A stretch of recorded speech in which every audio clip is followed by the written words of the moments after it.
सप्तम भाव में राहु होने से जातक को स्त्री की हानि की संभावना रहती है। एक से अधिक विवाह के योग होते हैं।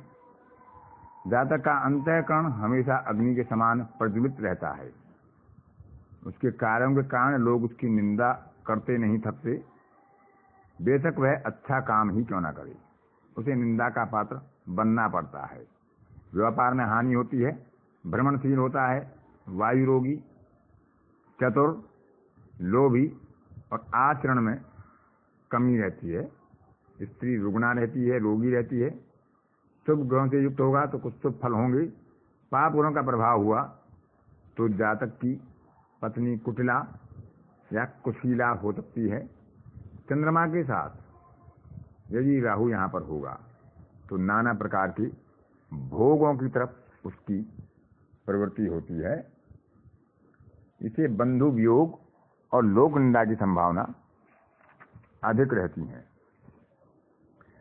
महर्षि भृगु के अनुसार सप्तम भाव का राहु मनुष्य के 2 विवाह कराता है। पहली स्त्री की मृत्यु होती है, दूसरी स्त्री को पेट संबंधी कोई रोग रहता है। पाप ग्रह के साथ यदि राहु होगा तो गंडमाला, गंड रोग या गले में किसी तरह की बीमारी की समस्या होती है। शुभ ग्रह होता है उसके साथ में तो ऐसी स्थिति संभवतः नहीं होती है। लेकिन 2 विवाह का योग इन्होंने प्रबल बताया है। यदि शुभ ग्रह का प्रभाव पूरी तरह से हो और कोई पाप ग्रह वहां ना हो तो फिर एक ही विवाह होता है।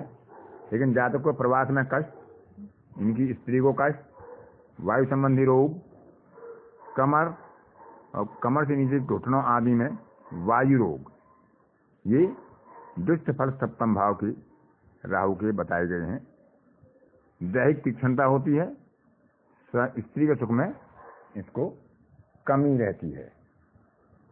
यदि अष्टम भाव में राहु हो तो जातक को उदर पीड़ा, वायु गोला, रक्त रोग, अर्श आदि के रोग होते हैं।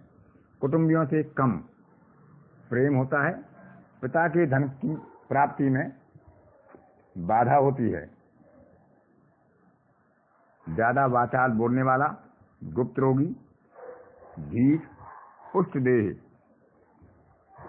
चोर बुद्धि परंतु धनाढ़ है और मायावी होता है। विद्वान द्वारा प्रशंसा होती है और रोजगार में बदलाव होते रहते हैं। पैतृक धन और संपत्ति मिलने में ऐसे जातक को बाधा आती है। भाग्योदय हो जाता है एक बार, लेकिन हानि बार बार होती है। अष्टम स्थान का राहु जातक की मित्रता सज्जन लोगों से नहीं होती है, लेकिन उसे निंदा और प्रशंसा समय समय पर दोनों ही प्राप्त होती हैं।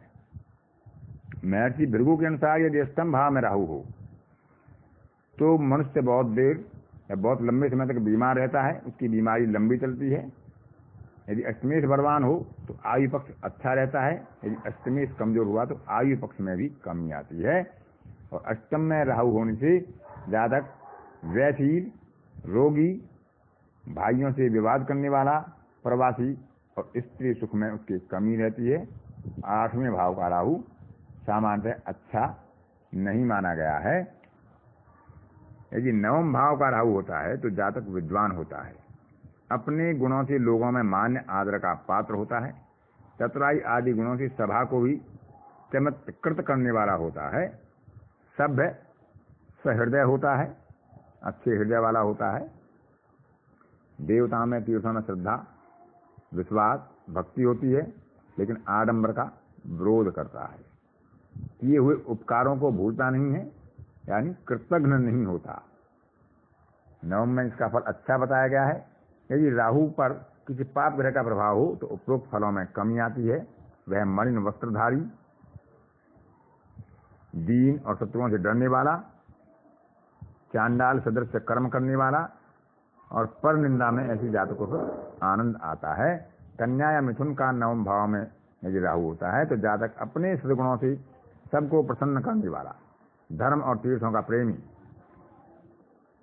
लेकिन वायु रोग से पीड़ित होता है। और भाग्योदय में ऐसे जातक के बाधाएं भी आती हैं और किसी पाप ग्रह की युति के कारण उसे प्रवासी बनाता है, धन और धर्म की हानि भी कराता है।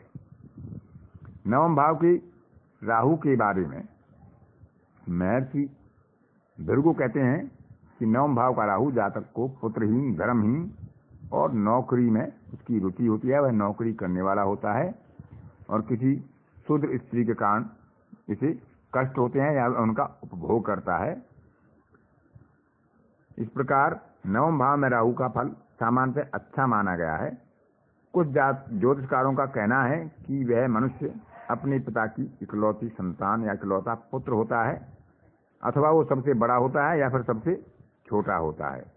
बहनों के सुख होते हैं लेकिन भाई का सुख इसे अल्प मिलता है या नहीं मिलता है, क्योंकि तृतीय भाव पर राहु की दृष्टि होती है, वहां केतु विराजमान होता है। और एक ज्योतिष में सामान्य सिद्धांत है केत छुड़ाए खेत, कि जहां राहु बैठेगा उसके अपोजिट में केतु बैठेगा, और केतु जिस भाव में बैठेगा उस भाव की सामान्यतः हानि करता है यदि भावेश और कारक बलवान ना हो तो। राहु नवम में बैठता है तो ऐसे जातक यदि सप्तमेश थोड़ा सा पीड़ित हुआ तो विजातीय विवाह की संभावना अथवा विधवा से विवाह अथवा अधिक उम्र वाली स्त्री से विवाह के योग बनाता है। और ये मिथुन, तुला और कुंभ राशि में फल ज्यादा पाए गए हैं।